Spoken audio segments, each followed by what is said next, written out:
Chapter 16 is focusing on the breakdown of the South and the issue pertaining to slavery between North and South, and eventually, as we continue through the unit, how this will then lead to civil war. So once again, this is a change over time chapter, and it is looking at the geographical, economic, and socioeconomic breakdown as linked to slavery between 1793 and 1860. Now, to begin, we talked about the creation of the cotton gin by Eli Whitney.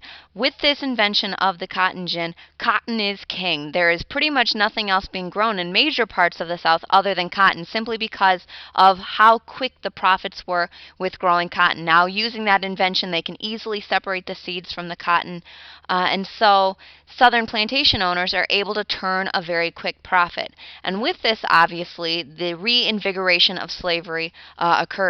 Now, northern states, we have this misconception in America that the North was morally against slavery and had nothing to do with slavery, and the South were the perpetrators. Now, the reality of this is the northern states were just as tied to slavery, but for a different reason. Because that cotton was being shipped out of the South to the northern states, to those cotton or those textile industries in New England and the middle states, they therefore had just as much to gain from the institution of slavery.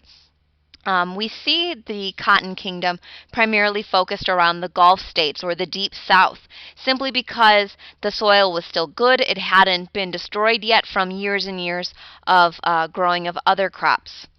But what we do know is that by 1840, half of all of the American exports in the United States were cotton.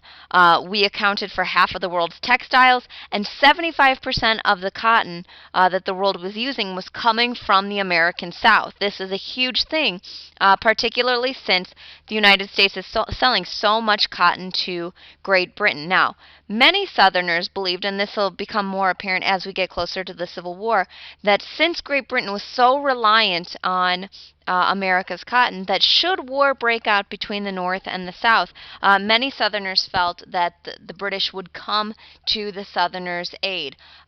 This didn't happen for several reasons, which we'll talk about later on. Here you see these are obviously a photograph of some slaves in the South, in South Carolina, coming back from the cotton field. Here you see a painting once again depicting the average cotton field and the cotton plantation. Now we're going to take a look at the breakdown of who lived in the South.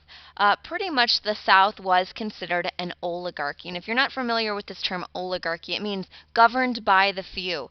Basically, those who owned massive amounts of slaves and therefore had the majority of the wealth in the South was a very, very small percentage of the Southern families. In fact, only 1,733 families actually owned more than 100 slaves in 1850. So the very, very wealthy, even though it's a small percentage of the population, actually controlled Southern society.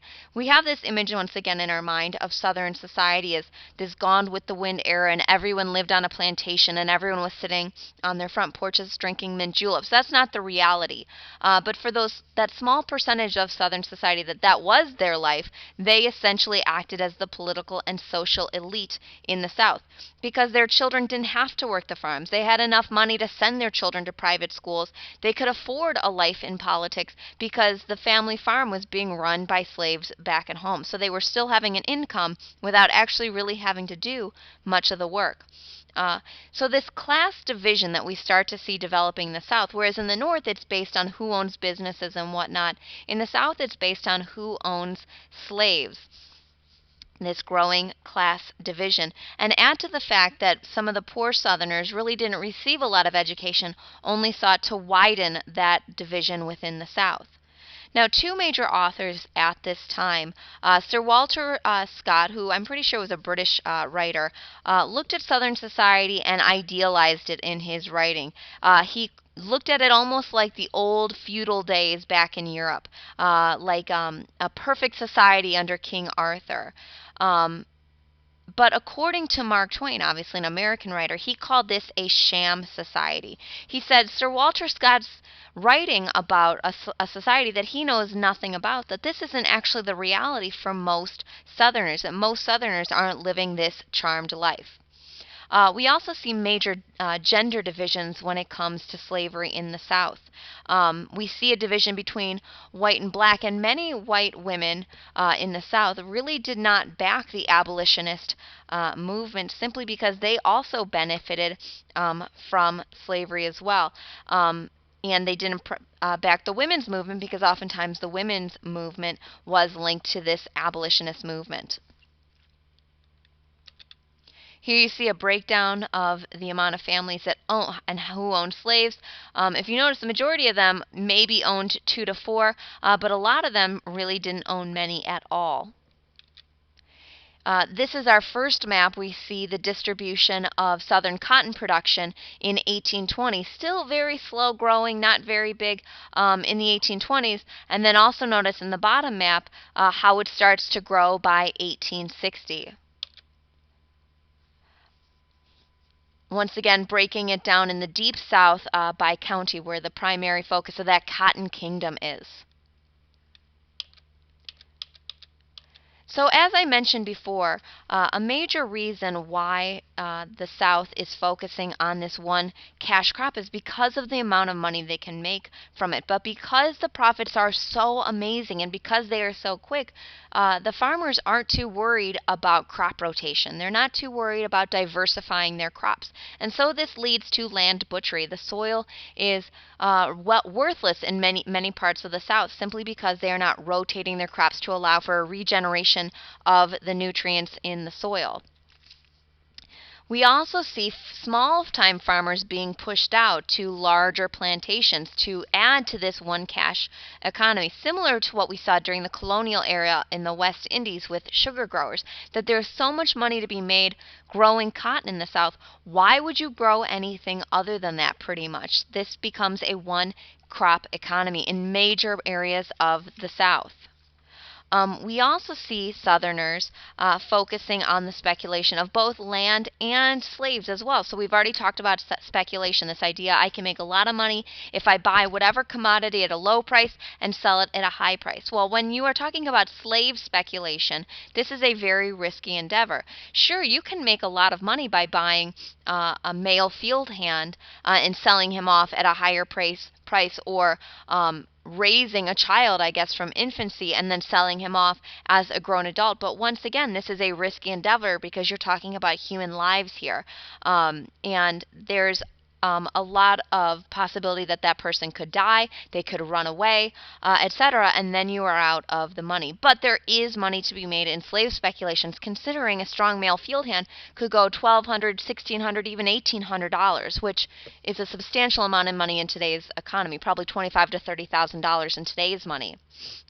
But because they are such a one-crop economy, we really don't see much manufacturing whatsoever in the South. This is really going to come back to bite the South when it comes time for the Civil War. But from their perspective in the antebellum period, and antebellum means before the Civil War, what reason would they have to have manufacturing? Why waste this valuable land to build a factory? Leave that up to the North. But this is going to be a problem when it's time for them to try to secede. Another major component to the breakdown of the Southern society was a real lack of immigration to the South. German and Irish immigrants, who would be at the lower end of the totem pole, they can't compete with slave labor because at the end of the day, slave labor is free and a German or an Irish immigrant is expecting to get paid. They also can't afford the land down in the South because remember, they're coming here with not really a whole lot of money in their pocket. And so what we see by 1860, only about 4.4% of the population in the South were foreign born. Compare that to about 18.7% in the North, which what that means for the Southern society is that they are a white Anglo-Saxon Protestant society. There's not much diversity other than African American slaves in the South. Here you see two pictures of slaves at the time, obviously one being recently captured on the left. Here is a depiction of a slave auction, and to the right is a pamphlet advertising for this slave auction where people could possibly make a lot of money. This is a device to ensure that slaves aren't running away. The bells alert the master that they are coming. It's meant to be a punishment. A slave and a young child posing for a photo. Now looking at white society, so we're taking once again a snapshot of what the population looked like in the South. And like we said, only a small minority of Southern whites actually owned a lot of slaves. Like we said, that is that oligarchy, that small percentage that controls everything. But that's not what most life was like for white Southerners.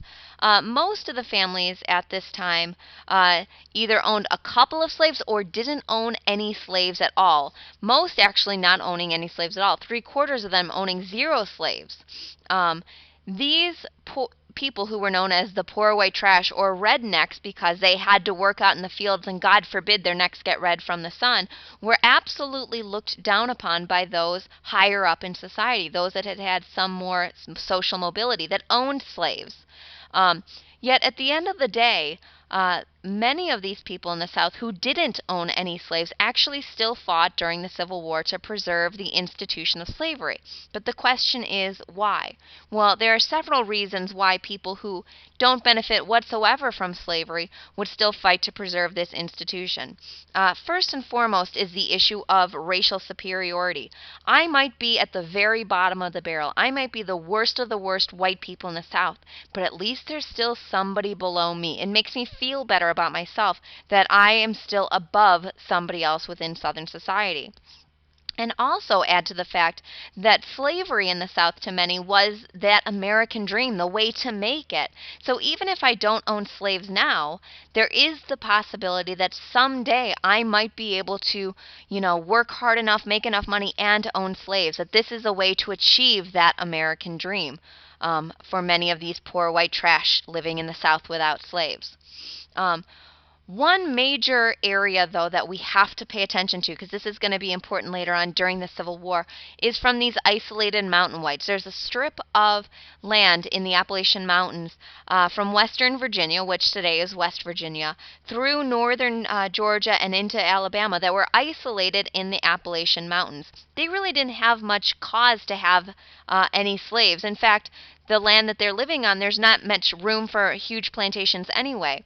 So to these poor mountain whites, fighting in the Civil War is stupid to them because they're not going to gain anything from it anyway. And as Andrew Johnson, who sided with the Union during the Civil War, and in fact he was Abraham Lincoln's vice president, he said this is a rich man's war but a poor man's fight. Why should poor white men from the South go off to fight a war in order to support the rich slave-owning society? So this group of isolated mountain whites is going to be important because many of them are going to actually side with the Union during the Civil War. Let's take a look at a snapshot of the African American population in the South, starting with free blacks. In 1860, there were 250,000 free blacks living in the South and about 250,000 free blacks also living in the North. Now, you might ask yourself, where did 250,000 free blacks in the South come from? And starting with that revolutionary idealism, that idea that all men are created equal, some plantation owners actually took that to heart and freed their slaves as a result. You also have a small group of mulattoes. These are children who are half black, half white, who have been fathered by the white plantation owner who freed their own children. And in very, very, very rare circumstances, some were actually able to buy their own freedom. Some slave masters allowed blacks to hire themselves off the plantation during off hours and actually keep their money. Now, obviously, this is very rare because of the amount of money it would take to free yourself made this somewhat impossible. Now, even being a free African American in the South or even in the white, was a pretty bad life. I mean, sure, you're not a slave, but it's not much better than that, simply because there are no rights. And especially in the South, these free African Americans are serving as a constant reminder of emancipation. And so there is some hatred, there is some distrust aimed towards free blacks. We see similar things going on in the North. Now, once again, we have this image as the North of being morally against slavery. It's not necessarily that. We don't see much advocacy for emancipation during this period of time. We'll talk about that later. So even living in the North doesn't mean your life is that great as a free black person. Once again, very few rights, the no voting rights. Some states even outlawed free blacks from living there, practically no education. And in the northern cities, they are in constant competition with the Irish for those lowest paying jobs. We're going to see a lot of controversy and a lot of racial violence between the Irish and African Americans, simply because they are competing for the bottom of the barrel. Now, the issue as we move closer to the Civil War is not over whether or not to get rid of slavery where it exists. Most people didn't think that that was possible. But the issue is whether or not it should be able to spread into the territories. And this is not necessarily because people are morally against slavery. It's more about the power issue and who has the power in this American society. Is it the North or is it the South? And allowing slavery to spread would allow more political power for the South. So looking at slavery from a profit standpoint, this is the focus of profit in the South. 4 million slaves by 1860. And even though the African slave trade had been outlawed in 1808, meaning no more foreign-born slaves were allowed to be imported, the reality was some were still obviously being smuggled in because the profits were so incredibly high. If you were caught smuggling slaves in, sure, there is the potential for the death penalty, but once again, what all-white jury is ever going to convict you of smuggling in slaves? So really, there is a lot of profit incentive to continue bringing in slaves. But even with these smuggled in slaves, the major reason why slavery continued to expand was because of natural reproduction. That slaves were having children and giving birth, and their children would then be slaves. This is going to be used by many pro-slavery advocates in the South as an excuse of why slavery isn't that bad. In fact, it's a good thing. If slavery was so bad, why would slaves continue to have children? They would do everything in their power to keep from having children. So this is going to be one of the major focuses of the pro-slavery argument, the fact that slaves are choosing to have children. And since slavery is so valuable, and this is approximately $2 billion worth of their capital in the South, slave owners are going to do everything in their power to protect their slaves' lives. So we have this image of slave owners being extremely violent, killing slaves, and to some degree that is true in certain areas. But from a profit standpoint, it doesn't make sense to murder your slaves or to kill your slaves because they are so valuable. And so oftentimes those few Irish or those few lower class people would be used for the more dangerous work in order to ensure that their slaves stayed healthy.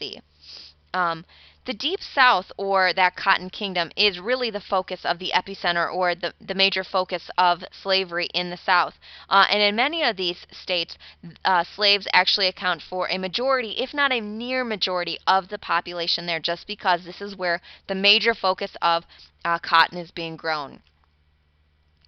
And finally, we've been talking about slavery obviously from a profit perspective, from an economic perspective, but the reality is that these are real human beings, and there is a psychological effect when families were being separated. You know, one of the threats that a slave owner up north or in the northern portion of the South could say is, if you don't behave, I will sell you down south to the Deep South. This is one way to control the slave population because of the fear of separating from your family. And this issue was depicted in the very famous novel Uncle Tom's Cabin by Harriet Beecher Stowe to really show the human side of this issue.